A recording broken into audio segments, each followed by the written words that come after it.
Imagine-toi plongé dans l'infini, bien avant tes premiers souvenirs, avant ton premier cri, avant même que la première étincelle de lumière n'illumine l'univers. Qu'y avait-il à ce moment-là? Pas le vide absolu, pas le néant chaotique, mais une conscience éternelle, une volonté divine qui agissait avec une précision absolue. Les Écritures le proclament haut et fort. Avant que le monde ne prenne forme, Dieu t'avait déjà vu, déjà sélectionné en Christ, et avait décidé que tu serais son enfant bien avant la création de tout ce qui existe. Pas au moment de ta venue au monde, pas quand tes parents t'ont conçu, mais dans l'éternité, avant que les atomes ne s'assemblent. Avant que les étoiles ne s'allument, ton essence était déjà gravée dans le cœur infini de Dieu. Tu n'es pas une coïncidence cosmique, mais le fruit d'un projet délibéré, tracé avec amour sur ton être intérieur. Prends une seconde pour laisser cette révélation te submerger comme une vague puissante. Tu n'es pas un grain de sable perdu dans l'océan du hasard. Tu es une pièce maîtresse, choisie dans un acte d'amour pur, quand seul le Père, le Fils et l'Esprit existaient, et que le temps n'avait pas encore commencé son tic-tac incessant. Quand les textes sacrés évoquent ce choix divin, ce n'est pas une question de préférence arbitraire, mais d'un amour qui a pris l'initiative, qui t'a enveloppé avant que tu puisses exister, avant que tu puisses imaginer ou mériter quoi que ce soit. Cet amour s'est cristallisé en un dessein clair, centré sur une personne unique, toi. Dieu ne désirait pas seulement ton existence, il voulait que tu lui appartiens pleinement. C'est pourquoi il parle d'adoption, un mot chargé d'intimité familiale, de chaleur et de sécurité. Cela veut dire qu'il ne se satisfaisait pas de te voir comme une simple créature parmi des milliards. Il te voulait dans son cercle proche, dans sa maison éternelle, avec une chambre préparée rien que pour toi. Il t'a nommé, t'a enveloppé de son regard, t'a réservé un siège à sa table.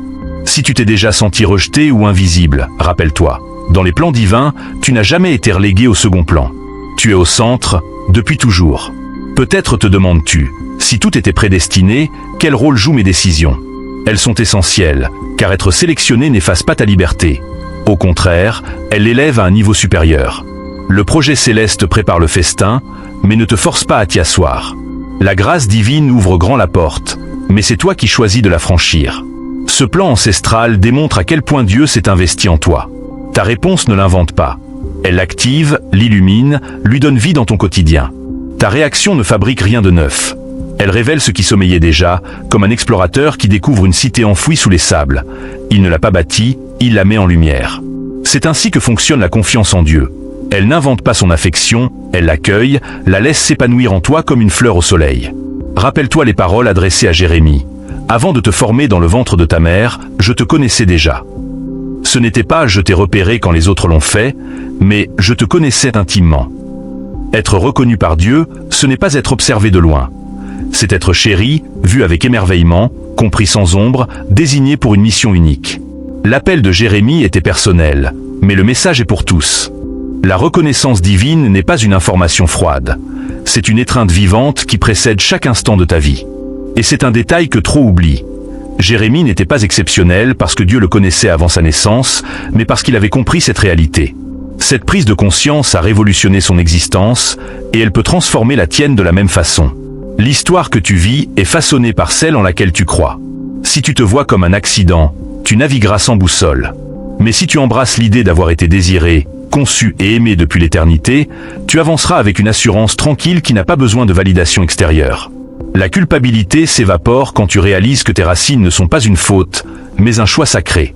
L'anxiété fond comme neige au soleil quand tu saisis que ta valeur ne dépend pas de tes accomplissements, mais d'un décret immortel énoncé avant que tu puisses l'acquérir ou la dilapider. Et si aujourd'hui tu te sens en décalage, comme si le train de la vie t'avait laissé sur le quai, écoute ceci, le dessein de Dieu ne s'effrite pas avec les années. Ce qui a été ancré avant les fondations du monde ne peut être ébranlé par un agenda humain. Tu n'es pas en retard. Tu es précisément où il t'a positionné. Confie-toi à ses mains. Il n'est jamais pressé, jamais anxieux. Fais une pause, inspire profondément, laisse cette certitude t'envahir comme un baume apaisant. Avant que les continents ne se forment, il y avait un Père qui t'aimait déjà. Avant que les horloges ne tournent, il y avait un objectif gravé avec ton nom.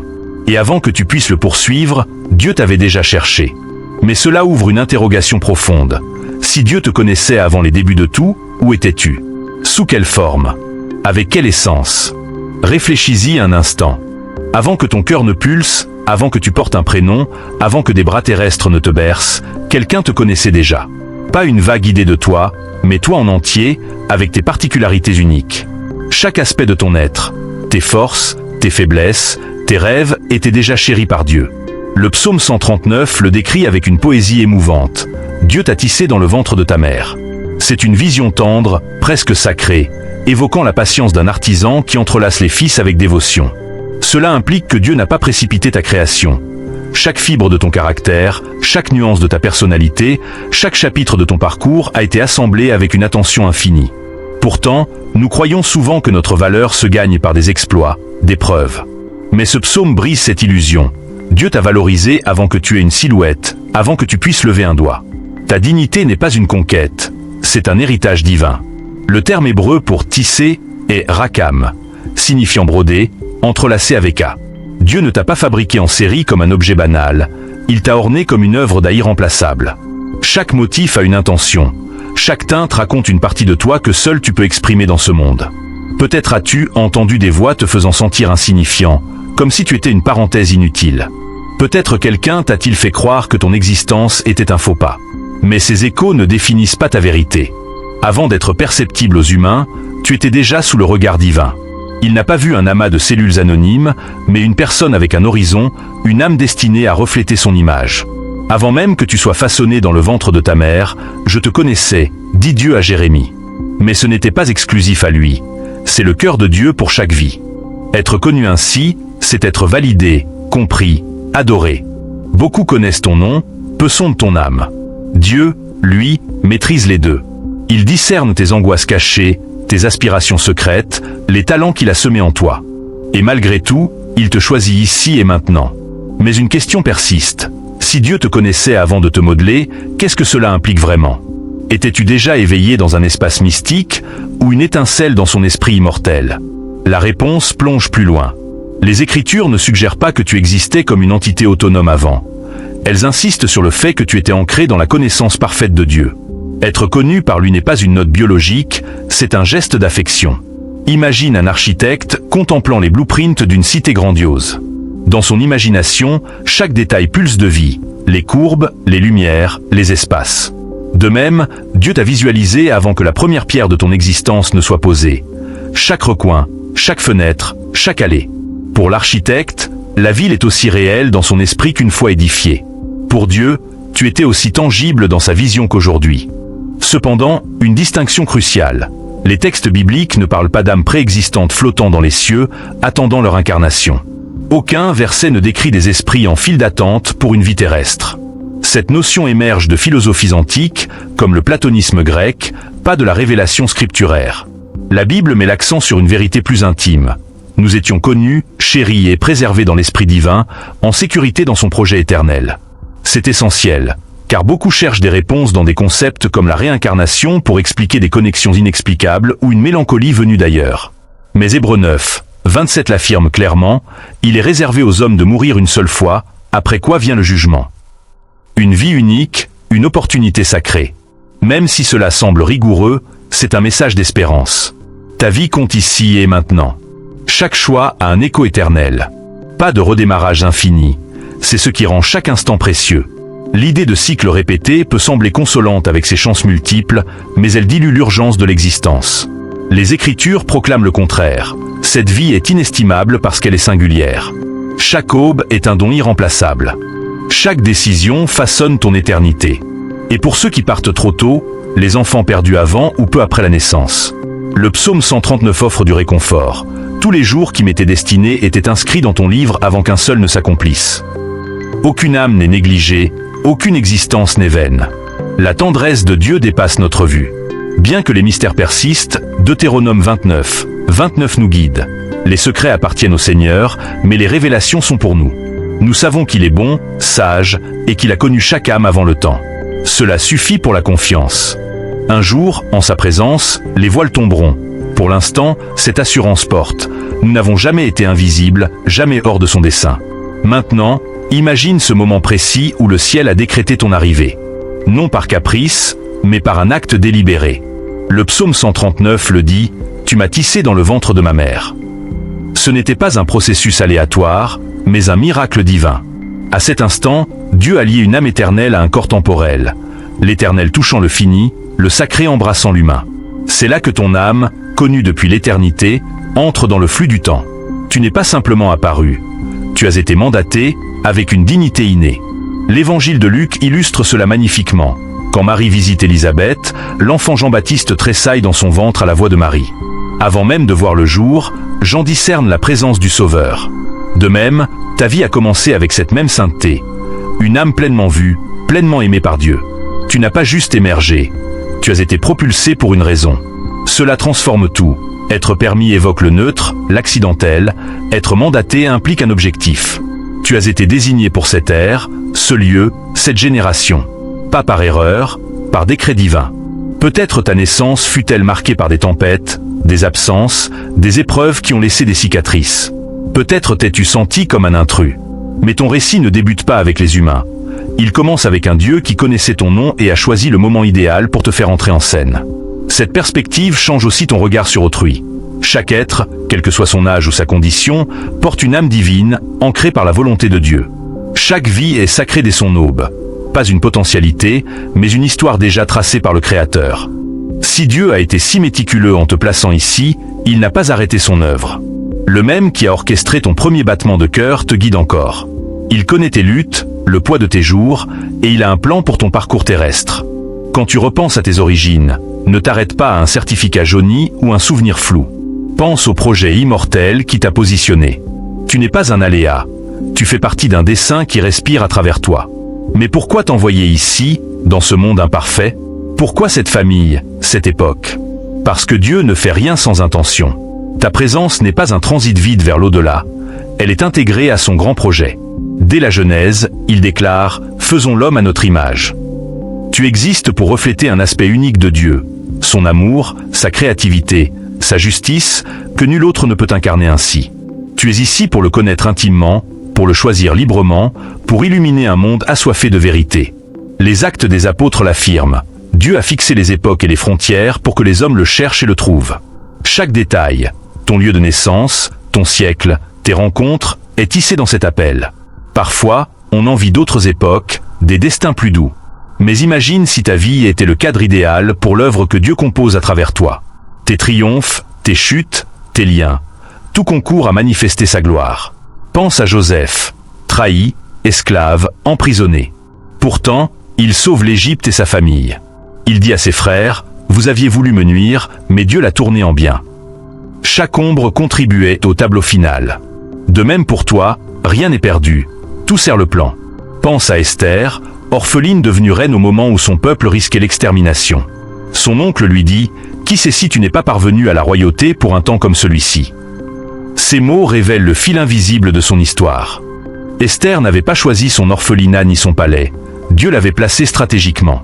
Ta vie suit le même schéma. Rien n'est aléatoire. Chaque épreuve surmontée, chaque talent déployé, chaque relation nouée avance ton objectif. Tu n'es pas ici pour végéter, mais pour rayonner. Imagine ta vie comme une toile en cours. L'artiste, c'est le résultat final, même si les traits sombres semblent dominants. Un jour, ces ombres révéleront la profondeur de la splendeur. Ne vois pas ton passage terrestre comme une corvée ou un accident. C'est un rendez-vous sacré. Tu as été mandaté pour un rôle précis, et chaque jour, Dieu t'offre une nouvelle toile pour peindre ta mission. Mais toute mission attire l'opposition. Il y a une force qui est ton mandat divin et qui, depuis les origines, combat pour éteindre les âmes que Dieu chérit. Dès les premiers chapitres bibliques, le contraste est clair. Ce que Dieu édifie, l'adversaire tente de le souiller ou de l'anéantir. La vie est un trésor pour Dieu, ce qui en fait une cible pour le malin. La guerre débute avant le premier cri. Pense à Moïse. Pharaon ordonne le massacre des bébés hébreux, car l'ennemi pressentait un libérateur. Des siècles après, Hérode fait de même à Bethléem, craignant un roi. Ce n'étaient pas des actes isolés de barbarie, mais des assauts spirituels pour bloquer les desseins divins. Cette lutte persiste. Beaucoup portent des plaies d'enfance, rejet, peur, mots qui sèment le doute sur leur valeur. L'adversaire pousse à te sentir indésirable, insignifiant. Mais ta survie même dément ses illusions. Elle prouve que le plan de Dieu est inarrêtable. Chaque inspiration est une victoire sur les forces qui visaient ton extinction. Et aujourd'hui, dans un monde qui menace la vie de mille façons, débat sur l'origine de la vie, violence contre les vulnérables, spirale de désespoir, la vérité demeure. La lumière perce les ténèbres, et les ténèbres ne l'engloutissent pas. Les projets divins surpassent les complots obscurs. Cela devrait insuffler du courage. Tu as été attaqué, mais aussi gardé. Chaque battement de cœur atteste la protection divine depuis tes débuts. Tu n'es pas une anomalie, pas une faute. Tu es là parce que le ciel a décrété ton « oui » à l'existence. Laisse cette certitude s'ancrer en toi comme une racine profonde.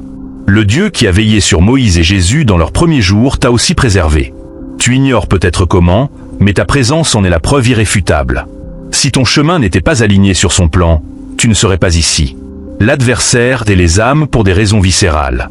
D'abord, chacune porte l'empreinte divine, et il ne supporte pas de voir refléter dans la création ce qu'il a rejeté. Ensuite, le projet éternel de Dieu est une famille adoptive d'enfants libres. Exclus de cette demeure, il jalouse ceux qui y entrent. Enfin, chaque âme rachetée est une conquête pour la lumière, une défaite pour les ombres. C'est pourquoi la bataille est si intense. Elle dépasse ton individu précieux pour toucher le grand récit cosmique, remplir la maison divine de ceux qui choisissent librement l'amour. Quand le découragement frappe, quand les épreuves paraissent insurmontables, souviens-toi de cette guerre. L'ennemi n'investirait pas tant d'énergie dans l'insignifiant. Ton combat même prouve ta valeur immense. Tu es au cœur d'une saga si vaste que les cieux et les enfers l'ont noté dès ton arrivée. Mais voici ce que l'adversaire redoute par-dessus tout. La victoire est déjà scellée. Dieu a conquis ton âme à la croix. Le mal ne peut plus que semer des mensonges, des distorsions, des doutes. Il ne peut annuler la vérité. Si tu es en Christ, ton être est marqué pour l'éternité. Cela amène aux questions essentielles. Si Dieu te connaissait avant ta naissance, cela implique-t-il une préexistence? As-tu des souvenirs enfouis?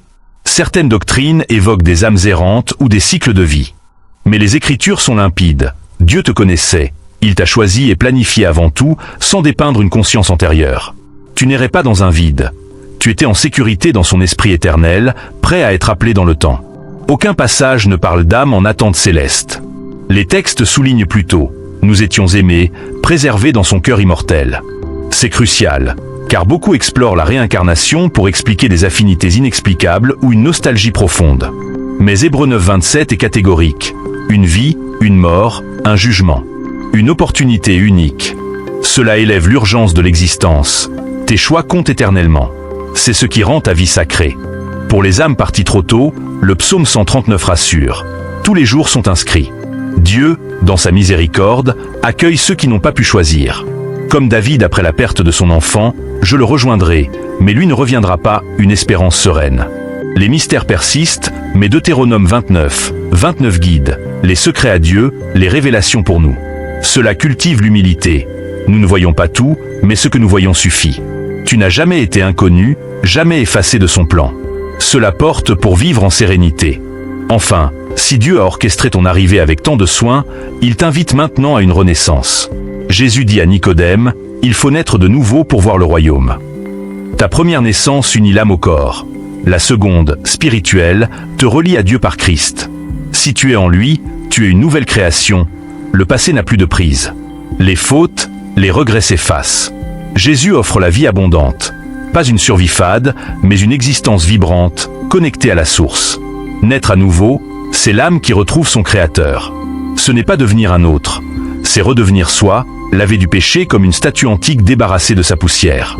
Le salut révèle le chef-d'œuvre originel que Dieu a vu en toi. Soudain, tu discernes ta valeur éternelle. Maintenant, que fais-tu de cette révélation? Ce n'est pas une leçon abstraite, c'est un appel urgent. Le Dieu qui t'a formé, mandaté et guidé te cherche encore. Il est plus près que ton souffle. Si tu te sens égaré, blessé, c'est le moment. Jésus est venu sauver les perdus, toi inclus. Peu importe tes détours, tes échecs, ton indignité perçue. Tant que tu respires, le ciel dit « Reviens, je t'attends ». Clique sur abonner et active la cloche pour recevoir chaque nouvelle révélation divine directement. Ne rate pas les messages qui pourraient changer ta vie éternelle. Donne un like si cette vérité t'a touché, pour proclamer que tu acceptes ton origine divine et ton appel sacré. Écris en commentaire « Je suis choisi depuis l'éternité ». Je lirai chaque mot et prierai pour que ton âme trouve sa pleine connexion avec le Créateur. Partage cette vidéo avec au moins 5 personnes qui doutent de leur valeur. Un partage peut être le déclencheur d'une renaissance spirituelle pour quelqu'un. Rejoins la communauté privée, lien en description, pour des prières collectives, des témoignages et des discussions profondes sur ces vérités bibliques. Ton âme n'attend que cela, se reconnecter. Dis simplement « Seigneur, je te reconnais. Guide-moi dans ton plan. » Et regarde la transformation commencer. Je prie pour toi. Et lui, il t'aime depuis avant le commencement.